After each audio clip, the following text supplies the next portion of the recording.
నమస్తే, తెలుగు రాజ్యంకి స్వాగతం. నేను మీ సంధ్య.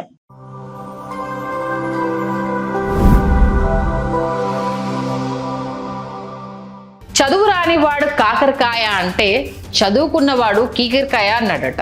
ఇది ఒక తెలుగు సామెత, అందరికీ గుర్తుంది కదా. అంటే చదువుకున్నామనే గర్వంతో, తమకు అన్నీ తెలుసనే అర్థజ్ఞానంతో అజ్ఞానంగా మాట్లాడే వారిని ఉద్దేశించి ఈ సామెతను తరచుగా వాడుతూ ఉంటారు. ఇప్పుడు ఈ సామెత ప్రస్తావన ఎందుకంటే, తాజాగా మధ్యాహ్న భోజన పథకం విద్యా వ్యవస్థలో ప్రభుత్వాల బాధ్యతతో పాటు స్తోమత లేని వారు చదువుకోవాల్సిన అవసరం లేదు అన్నట్లుగా ప్రముఖ ప్రవచనకర్త గరికపాటి నరసింహారావు వ్యాఖ్యానించడం ఇప్పుడు చర్చకు దారితీసింది. తాజాగా ఆయన ప్రసంగంలో ఉసిరికాయ పచ్చడి, మజ్జిగన్నం తిని 4 వేదాలు కంఠస్థం చేసిన వారు ఉన్నారు. వారికి చదువు ముఖ్యం, తిండి ముఖ్యం కాదు. ఇవాళ మధ్యాహ్న భోజనం ముఖ్యమైపోయింది, చదువు ఎవడికి అక్కర్లా. భోజనంలో గుడ్డు పెట్టారా, గాడిద గుడ్డు పెట్టారా, అన్నం తినేవాడికి కోడిగుడ్డు పెట్టడం ఏంటి, బుద్ధుందా లేదా, చదివితే చదువుకోమని చెప్పండి, లేకపోతే వెళ్ళిపోమని చెప్పండి, కోడిగుడ్డు కోసం వస్తున్నావా నువ్వు అంటూ మధ్యాహ్న భోజన పథకంపై గరికపాటి వ్యాఖ్యానించారు. ఇంకా చాలానే వ్యాఖ్యలు చేశారు.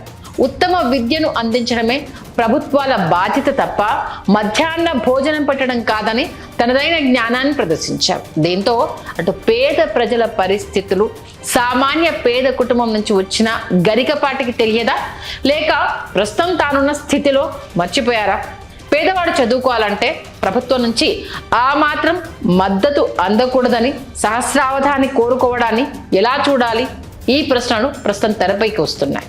ఈ నేపథ్యంలో గరికపాటి నరసింహారావుకి సామాన్యుల నుంచి పలు ప్రశ్నలు సంధిస్తున్నారు. ఇందులో భాగంగా ఉసిరికాయ పచ్చడి, మజ్జిగన్నం తిని వేదాలు కంఠస్థం చేసిన వారే కాదు, కేవలం గంజి నీళ్లు తాగి వీధి లైట్ల కింద కూర్చొని కిరోసిన్ దీపాల ముందుండి చదువుకొని దేశంలోనే చాలా గొప్ప గొప్ప వారిగా మారిన వారు ఉన్నారు. ఇది మీరెలా మర్చిపోయారని అడుగుతున్నారు. మీ గతం ఏంటో మీకు తెలియంది కాదు కదా.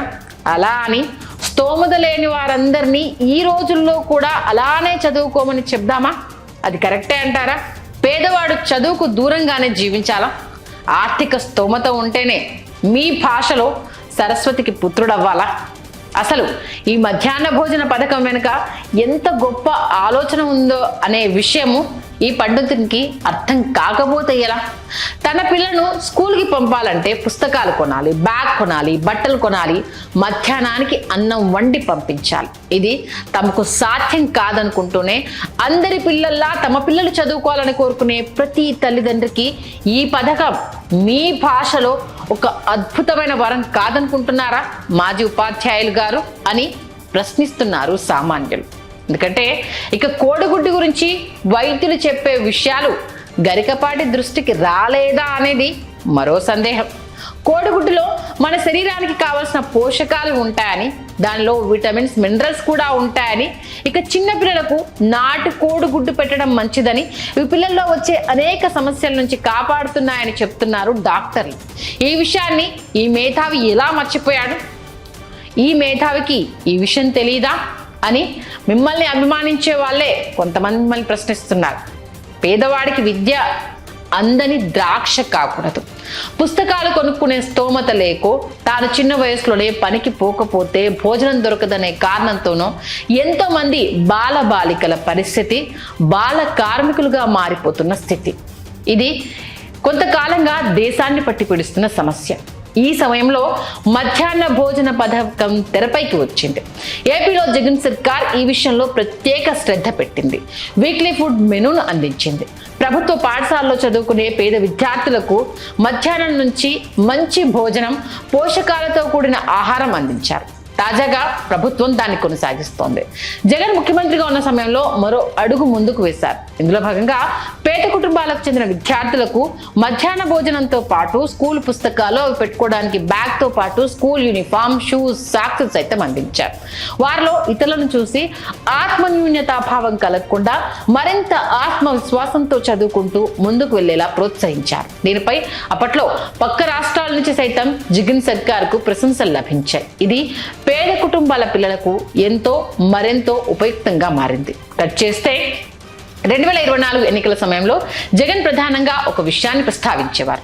ఏపీలో ఎన్నికల్లో జరిగేది క్యాస్ట్ వార్ కాదని, క్లాస్ వార్ అని, ఇది పేదలకు పెత్తందారులకు మధ్య జరిగే ప్రజాస్వామ్య యుద్ధం అని నొక్కి చెప్పారు. అయితే వాటిని పలువురు వ్యూహాత్మకంగా పక్కదారి పట్టించుకోవడం వల్ల, లేక ఈ విషయం సామాన్యులకు స్వానుభవంలోకి వస్తే కానీ అర్థం కాదని ప్రకృతి తలంపో తెలియదు, కానీ ఫలితాలు జగన్ ఆశించినట్టు రాలేదు. అయితే ఆయన చెప్పిన క్లాస్ వార్ అనే చర్చ మాత్రం తాజాగా గరికపాటి గారి వ్యాఖ్యలతో మరోసారి తెరపైకి వచ్చింది.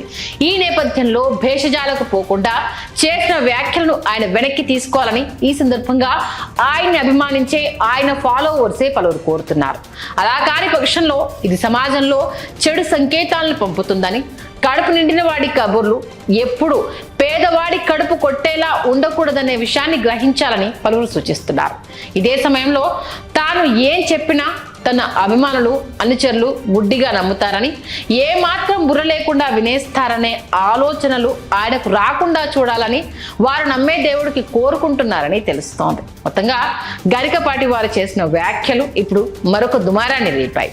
మరి దాన్ని సరిదిద్దుకొని నాలుక కరుచుకొని తప్పైందని చెప్తారా, లేదు దాన్ని సమర్థించుకొని మరో వ్యాఖ్యానం ఏమైనా చేస్తారా చూడాలి. ఎందుకంటే ఇది పేదవాడికి, వాడి పిల్లలకు చెప్పాలనుకునే, చదువుకోవాలనే ఆలోచనకు మధ్య జరుగుతున్న యుద్ధం. అఫ్ కోర్స్ ఆ తిండి కోసం పంపించే వాళ్ళు చాలా మంది ఉండొచ్చు, కానీ ఆ తిండితో పాటు 4 అక్షరాలు నేర్చుకుంటున్నాడు వాడు అనే విషయాన్ని ఇక్కడ గరికపాటి వారు గుర్తెరగాలి అన్న విషయం ప్రతి ఒక్క సామాన్యుడు చెప్తుంది. చూద్దాం మరి అంశానికి సంబంధించి ఆయన స్పందన ఎలా ఉంటుంది, ఆయన స్పందించకపోతే ప్రభుత్వమైనా దీనికి సంబంధించి వివరణ కోరే అవకాశం ఉంటుందా లేదా అనేది.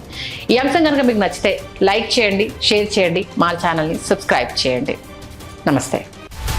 హలో, తెలుగు రాజ్యం ఛానల్ చూస్తున్నారా? సామాజిక, రాజకీయ, జీవన చిత్రణే తెలుగు రాజ్యం. అతిశయోక్తులు, అసత్యాలు ఉండవు. రాజకీయ కోణం కాదు, ప్రజా కోణమే కొలబద్ద. తెలుగు రాజ్యం వీక్షణ మీ ఉత్తమ అభిరుచికి నిదర్శనం.